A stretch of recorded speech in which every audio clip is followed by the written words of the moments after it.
छगन भुजबळ यांना मंत्रिमंडळातून डावललं गेल्यानं ते नाराज झालेत आणि भुजबळांच्या स्वभावानुसार ती नाराजी त्यांनी लपवलेली देखील नाही.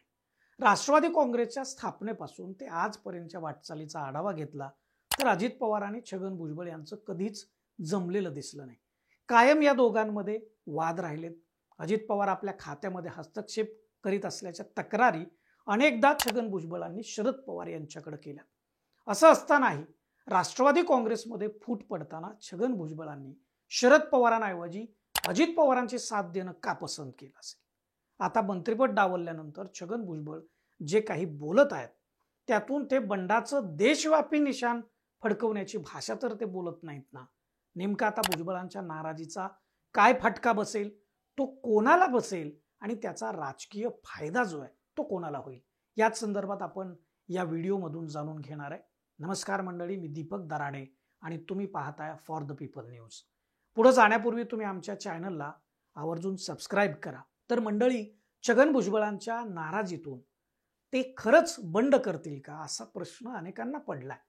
आणि जर त्यांनी बंड केलं तर ते कोणत्या स्वरूपाचं असेल असाही प्रश्न अनेकांना पडलाय.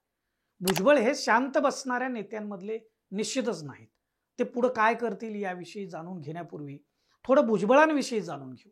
त्यांच्या राजकीय जीवनातले महत्वाचे टप्पे थोडं समजून घेऊ आपण, म्हणजे आपल्याला अंदाज येईल की भुजबळ पुढची स्टेप काय घेतील. आमदार, मंत्री, गृहमंत्री, उपमुख्यमंत्री या पदावर राहिलेल्या छगन भुजबळांना राजकारणातलं वैभव हे सहज मिळालेलं नाही. त्यासाठी त्यांना पक्षामध्ये, राजकारणामध्ये, रस्त्यावर अशा सर्व स्तरावरती संघर्ष करावा लागला. शिवसेनेत बाळासाहेब ठाकरेंचा ढाण्या वाघ म्हणून लोकप्रिय असलेल्या छगन भुजबळांनी मंडल आयोगाच्या विषयावर बाळासाहेबांशी दोन हात केले. ओबीसी समाजाला न्याय मिळवून देणाऱ्या मंडल आयोगाच्या अंमलबजावणीच्या मुद्द्यावर त्यांनी शिवसेनेला जय महाराष्ट्र केला. त्यानंतर शिवसैनिक आणि भुजबळ यांच्यात अक्षरशः युद्ध पेटल्याचं चित्र संपूर्ण महाराष्ट्रानं पाहिलं. शरद पवारांच्या मदतीनं त्यातून भुजबळ सही सलामत बाहेर पडले, हे सर्वांनाच माहिती आहे. त्यानंतर 2001 मध्ये देशात गाजलेलं बनावट स्टॅम्पचं तेलगी प्रकरण तुम्हाला आठवत असेल. त्या प्रकरणात देखील छगन भुजबळांचं नाव घेतलं गेलं. 16 राज्यात या प्रकरणाची व्याप्ती होती. 20,000 कोटी रुपयांच्या भ्रष्टाचाराचं हे प्रकरण प्रचंड होतं. त्यावेळी भुजबळ महाराष्ट्राचे उपमुख्यमंत्री आणि गृहमंत्री होते. या प्रकरणात नाव आल्यानं राष्ट्रवादी काँग्रेसचे अध्यक्ष शरद पवार यांनी छगन भुजबळ यांचा मंत्रिपदाचा राजीनामा घेतला. त्यावेळी भुजबळांनी केवळ आरोप केलेत म्हणून राजीनामा का घेता असा प्रतिवाद केला. 92-93 मध्ये झालेल्या मुंबई दंगलीवेळी आणि बॉम्बस्फोटावेळी शरद पवारांवरही आरोप झाले होते. मग त्यांनी राजीनामा दिला होता का असा प्रतिसवाल देखील भुजबळांनी केला होता. मात्र त्यावेळी भुजबळांना राजीनामा द्यावाच लागला होता. त्यानंतर राष्ट्रवादी काँग्रेस पक्षात कायम भुजबळांना टार्गेट करणारा गट तयार झाला. त्यात अजित पवार देखील होते. अजित पवार आणि छगन भुजबळ यांचं कधीच फारसं पटलं नाही. 2004 मध्ये झालेल्या विधानसभा निवडणुकीत राष्ट्रवादी काँग्रेसचे सर्वाधिक आमदार येऊनही काँग्रेसला मुख्यमंत्रीपद दिलं गेलं आणि राष्ट्रवादीमधून भुजबळ उपमुख्यमंत्री झाले. तेव्हापासून खऱ्या अर्थानं अजित पवार व छगन भुजबळ यांच्यातलं राजकीय वैर वेगानं वाढायला सुरुवात झाली. 14ला सरकार जाण्यापूर्वी दिल्लीतील महाराष्ट्र सदनाच्या बांधकामात घोटाळा झाल्याचा आरोप छगन भुजबळांवर झाला. त्यात त्यांना तुरुंगात जावं लागलं. खरं म्हणजे महाराष्ट्रातल्या राजकीय वर्तुळात याविषयी वेगळीच चर्चा रंगली. त्यावेळी अजित पवारांवर देखील 70,000 कोटींच्या सिंचन घोटाळ्याचा आरोप देखील झाला होता. सातत्यानं अजित पवार टार्गेट होत होते. मात्र अजित पवारांना तुरुंगात जावं लागलं नाही, भुजबळांना मात्र जावं लागलं. शरद पवारांनी पुतण्या अजित पवारांना वाचवण्यासाठी छगन भुजबळांचा बळी दिल्याची चर्चा त्यावेळीपासून होऊ लागली. भुजबळ तुरुंगात गेले, त्यांना जामीन देखील मिळेना. त्यामुळे भुजबळांचं राजकारण आता संपलं असंच सर्वांचं मत होतं. कोणीही भुजबळांच्या बाजूनं त्यावेळी उघडपणे उभं राहिलं नाही. पक्षातल्या नेत्यांनीही भुजबळांची उघडपणे बाजू घेतली नाही की पक्ष त्याच्यासाठी रस्त्यावर उतरला नाही. भुजबळ त्या लढ्यात एकाकी पडल्याचं चित्र दिसत होतं. परंतु तुरुंगातून बाहेर आलेले भुजबळ 2019 सालच्या महाविकास आघाडीच्या सरकारमध्ये मंत्री झाले. ते पाहून सर्वांनाच आश्चर्याचा धक्का बसला. भ्रष्टाचाराचे आरोप असलेले आणि तुरुंगात जाऊन आलेले भुजबळ मंत्री होत आहेत आणि ही मंत्री करण्याची रिस्क शरद पवारांनी घेतली होती. ती घेतली होती त्याचं कारण भुजबळांच्या मागे असलेला ओबीसी समाज होता असं राजकीय जाणकारांचं मत आहे. भुजबळ ओबीसी समाजाच्या प्रश्नांसाठी राजकीय फायद्या तोट्याचा विचार न करता ठाम भूमिका घेतात, ती मांडतात. भुजबळांइतकी ठाम भूमिका घेणारा दुसरा ओबीसी नेता आज तरी दिसत नाही. हे वास्तव आहे. याच गोष्टींच्या अवतीभोवती पुढच्या घटना घडल्या. बघा, ज्या शरद पवारांनी भुजबळांना तुरुंगात जाऊन आल्यानंतर देखील मंत्री केलं, त्या शरद पवारांबरोबर राष्ट्रवादीच्या फुटीवेळी भुजबळ थांबली नाहीत. त्यावेळी त्यांनी भाजप बरोबर जाऊन महायुतीच्या सरकारमध्ये सहभागी होणाऱ्या अजित पवारांची सोबत केली.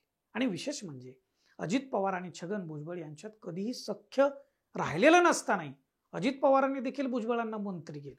महाराष्ट्रात नंतर मराठा आरक्षणाच्या मुद्द्यानं रान पेटवलं.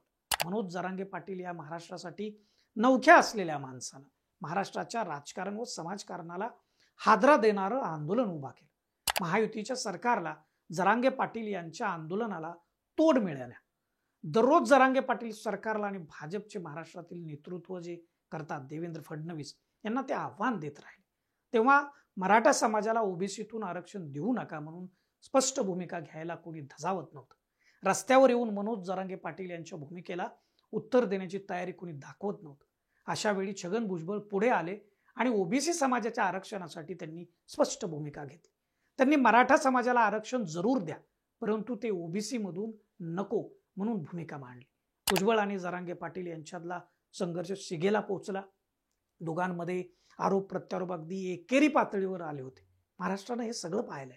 लोकसभेच्या निवडणुकीत मनोज जरांगे पाटील यांनी उभारलेल्या मराठा आरक्षण आंदोलनाचा मोठा फटका महायुतीला बसला, परंतु विधानसभेला मात्र ह्या आंदोलनाची ती जी धार होती ती राहिली नव्हती. मराठा आंदोलनाच्या लाटेत भुजबळ पडतील असं वाटत असताना भुजबळ निवडून आले. महायुती प्रचंड मोठ्या विजयानं सत्तेत आले आणि आता मंत्रिमंडळाच्या शपथविधीमध्ये महायुतीच्या सरकारसाठी ढाल बनलेले छगन भुजबळ मात्र त्यामध्ये दिसले नाहीत. मंत्री होण्यापासून भुजबळांना कोणी रोखलं असा प्रश्न चर्चेत येऊ लागला. प्रत्येक जण वेगवेगळी मतं मांडत होता. कोणी म्हटलं भाजपनेच भुजबळांच्या नावावर फुली मारली, तर कोणी म्हटलं अजित पवारांनीच भुजबळांचा पत्ता कट केला. आता या सर्व गोष्टी चर्चेत असताना भुजबळ मंत्रिमंडळात नाहीत ही बाब सत्य आहे. त्यामुळे त्यांचा पत्ता कोणी कट केला हे आज ना उद्या समजेलच.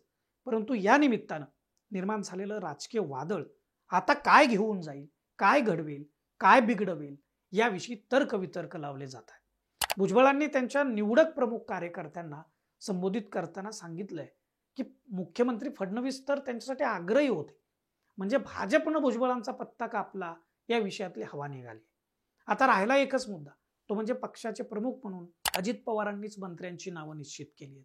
त्यासाठी राष्ट्रवादी काँग्रेसचे कार्याध्यक्ष प्रफुल्ल पटेल, प्रदेशाध्यक्ष सुनील तटकरे यांच्याशी निश्चितच चर्चा झाली असणार आहे. मग भुजबळांचा पत्ता कोणी कट केला याचं उत्तर यातून मिळू शकतं. ज्या चर्चा आता होत आहेत त्यातून काही बाबी समोर आल्या.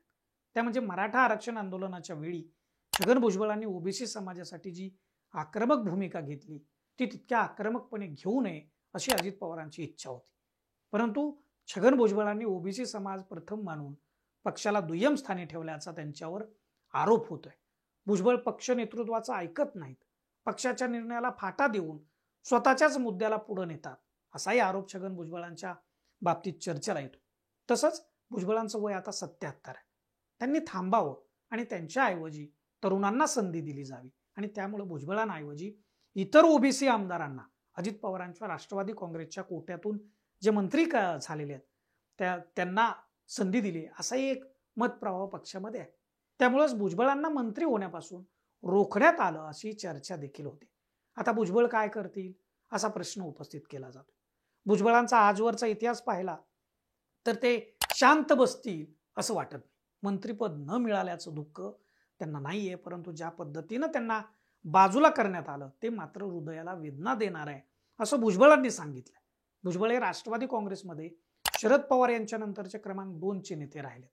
त्यामुळे अशा पद्धतीनं त्यांना डावललं गेल्याचा राग त्यांना आला असावा. आता भुजबळांच्या स्पष्ट बोलण्यामुळं आणि त्यांनी गेल्या 2 दिवसात मांडलेल्या भूमिकेमुळं अजित पवार मात्र कुठंच समोर आले नाहीत. अजित पवार आजारी असल्याचं सांगितलं गेलंय, परंतु आता ते किती सत्य आहे हे त्यांनाच माहिती आहे. भुजबळांनी जरांगे पाटील यांच्या विरोधामध्ये जो लढा उभारताना एक प्रकारे देवेंद्र फडणवीसांचं संरक्षण करण्याचा प्रयत्न केला. आता फडणवीस मुख्यमंत्री बनलेत आणि त्या सरकारमध्ये भुजबळ नाहीत. त्यामुळं फडणवीस यांच्यावर देखील भुजबळांना मानणारे लोक नाराज झाल्याचे दिसतंय. मात्र भुजबळांनीच सांगितल्याप्रमाणे फडणवीस त्यांच्यासाठी मंत्रिमंडळात घेण्यासाठी आग्रही होते. हे सांगताना भुजबळांनी आता ओबीसी समाजासाठी देशव्यापी मोहीम काढणार असल्याचंही सांगितलं. राष्ट्रवादीच्या स्थापनेनंतर तुम्हाला आठवत असेल, छगन भुजबळांनी दिल्लीमध्ये ओबीसी समाजाचा एक राष्ट्रीय मेळावा घेतला होता. देशभरातील ओबीसी समाज आणि नेते त्यावेळी एकत्र आले होते. त्यावेळी छगन भुजबळ हे राष्ट्रीय राजकारणात जातील अशी चर्चा सुरू झाली होती, मात्र ते राज्यातच रमले. त्यामुळे आताच्या परिस्थितीत दुखावलेले भुजबळ अजित पवारांच्या विरोधात दंड ठोपवतील. भुजबळांच्या आडून भाजप अजित पवारांचा गेम करण्यासाठी आणि अजित पवारांची ताकद कमी करण्यासाठी निश्चितपणे काहीतरी जाळं टाकेल, असे अनेक प्रश्न आणि त्या संदर्भातल्या चर्चा आता सध्या सुरू आहेत. त्याची उत्तरे येणाऱ्या काळात आपल्याला निश्चितपणे मिळतील. त्यासाठी मात्र आपल्याला थोडा वेळ वाट बघावी लागेल. तुम्हाला काय वाटतं? भुजबळ हे खरंच भाजपच्या मदतीनं अजित पवारांना आव्हान देतील का? ओबीसी समाजाला एकत्र आणण्यासाठी आता उर्वरित आयुष्यामध्ये ते काम करतील का राष्ट्रीय पातळीवरती? आणि मनोज जरांगे पाटील यांच्या नेतृत्वाखाली जो मराठा आंदोलन सुरू होतं त्याला उत्तर म्हणून एक राष्ट्रीय स्तरावरती ओबीसी समाजाची ती मोड बांधण्याचा प्रयत्न करतील का? यापैकी तुम्हाला नेमकं काय वाटतं हे आम्हाला तुम्ही जरूर कळवा. आणि फॉर द पीपल न्यूज चॅनलवर व्हिडिओ नियमित पाहण्यासाठी आपण चॅनलला सबस्क्राईब करा, लाईक आणि फॉलो करा आणि बेल आयकॉनवर प्रेस करायला मात्र विसरू नका. धन्यवाद.